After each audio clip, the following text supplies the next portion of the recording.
ایک بار حضرت حسن و حسین بہت بیمار ہو گئے، طبیعت سنبھل ہی نہیں رہی تھی۔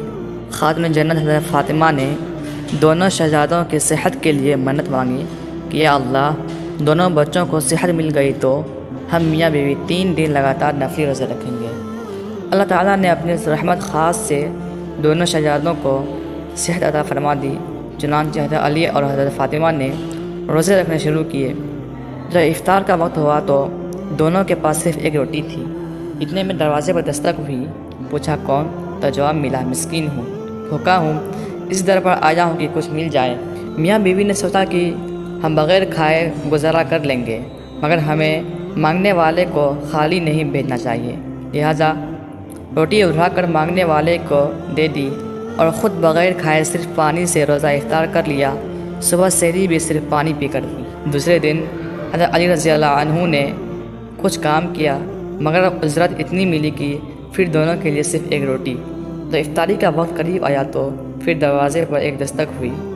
پتہ چلا کہ ایک یتیم سوالی بن کر آیا ہے اور کچھ کھانے کے لیے مانگ رہا ہے۔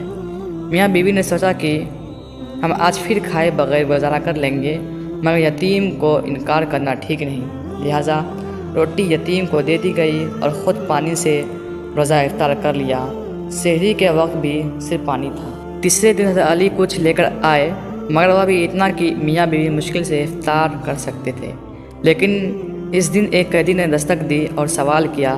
گویا 3 دن لگاتار بھوکا رہنے سے حضرت علی اور حضرت فاطمہ کا حالت بہت کمزور ہو گئی تھی۔ کمزوری بہت زیادہ تھی، بھوک کی شدت نے بے چین کر دیا تھا، مگر اللہ کے نام پر سوال کرنے والوں کو خالی بھیج دینا ان کے نزدیک مناسب نہیں تھا، لہٰذا تیسرے دن بھی روٹی اٹھا کر سوال کرنے والے کو دے دی۔ اپنے اوپر تنگی برداشت کر لی، مگر محبت الہی سے دل ایسا لبریز تھا کہ اللہ کے نام پر جان دینا بھی آسان تھا، یا تو پھر روٹی کی بات تھی۔ عاشقوں کی زندگیوں کا ایک کھلا پہلو یہی ہوتا ہے کہ وہ اپنا سب کچھ اللہ تعالیٰ کی خاطر قربان کرنے کے لیے تیار ہوتے ہیں۔